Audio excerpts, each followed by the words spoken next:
Straight from the frontrunner's mouth, Donald Trump saying Muslims should be banned from entering the United States, getting backlash from Democrats and Republicans.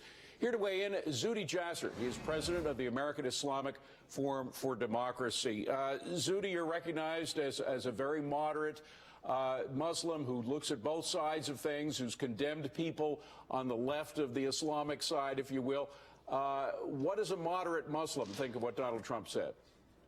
Well, I think it basically is surrender, and it's really not conservatism. I mean, the America that my family knew is the one that embraced them when they were political refugees from Syria in the mid-'60s. And unfortunately, as easy as it is to pander to those who, yes, we're all afraid, we should do a pause button certainly for refugees until we know how to vet them for political ideology, but not to say just for Muslims. That's a failed strategy. It strategically is very naive and, I hate to say, sophomoric. But secondly, it really alienates the very people you need to fix this. And I have to tell you, it's no different than actually Hillary's problem. Hillary's problem is that she calls Islam peaceful. It's a monolith. She doesn't want to offend anyone. It makes me irrelevant as a reformer. Trump's comments make Muslims that are reformers irrelevant because it looks at Islam as a monolith, that somehow they're all bad, etc. And we're going to change the identity of America away from being that about liberty, which is the strongest argument to combat ISIS. So he's taking the strongest weapon we have in who we are as Americans and saying we're going to throw it away because we have to protect ourselves from Zuhdi, ISIS. you agree, you just said that you agree with his description of the problem, which is that the bad guys are getting in, but how do you weed them out? If not with Donald Trump's blanket answer to the problem, how do you do it effectively? Well, you start to have a conversation about how do you tell the difference between Muslims and Islamists. We have a movement called the Muslim Reform Movement that got together left and right, bipartisan, and said these are the two-page declaration. We believe that should be able to separate those that believe in the separation of mosque and state. They're against the caliphate, against violent jihad. That should be operationalized as a solution. But the problem is, Zuhdi, forgive me for interrupting, the problem is that these people lie. The terrorists lie to get in. What's her name? Tashfi Malik, the woman terrorist responsible for San Bernardino. She was lying on all of her immigration papers. She never showed up for visa interviews. How could you see through those lies? Because clearly the State Department and the visa people couldn't.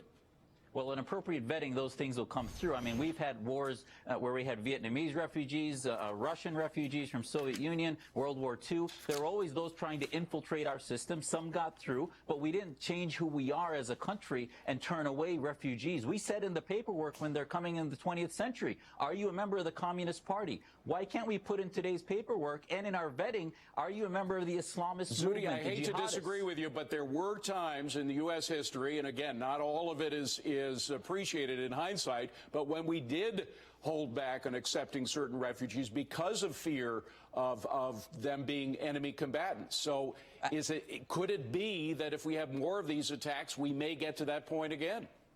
Well, we have to hold back until we're clear that our risk is as low as possible without changing who we are. The narrative is important versus actually what we're doing on the ground. We can't just say verbally that somehow we're going to please our masses by saying we're going to take no more. Not to mention one other really important thing is that our threats not only from the Islamists in Syria, the Syrian regime, those working with the Khomeinis, the Ba'athist Party. There are those who hate the West that are not necessarily all just ISIS that we aren't betting for either. Well, and let me bring you an example of that. The people who surrounded the family of these terrorists right after the attacks, CARE, the Council for American Islamic Relations. I mean, this is an organization that is taking the lead. You listen to NPR, you see them on all of the nightly news shows as the leading Islamic group to deal with bettering Islamic relations in America.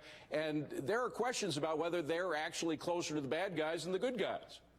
And you raise a great point, which is too bad right now. Our nation is having a conversation calling the analysis of what happened in San Bernardino. How did they get radicalized? Because what I'm hearing is a discussion of how they became operationalized when they actually went to want to gather weapons, get separated out, etc. Radicalization is started by groups like CARE, many of the mosques that tell Muslims that the West is against Muslims, that they're bigoted, that ultimately they spread anti-Semitism, conspiracy theories. Radicalization happens over years, and we can't address that unless we engage Muslims that are part of the Western experiment. Because listen, it's not only the 3-4 million Muslims in America.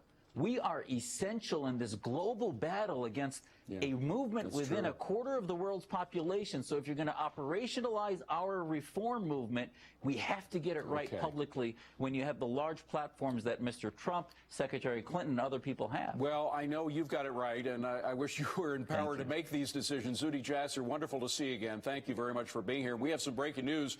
Gunmen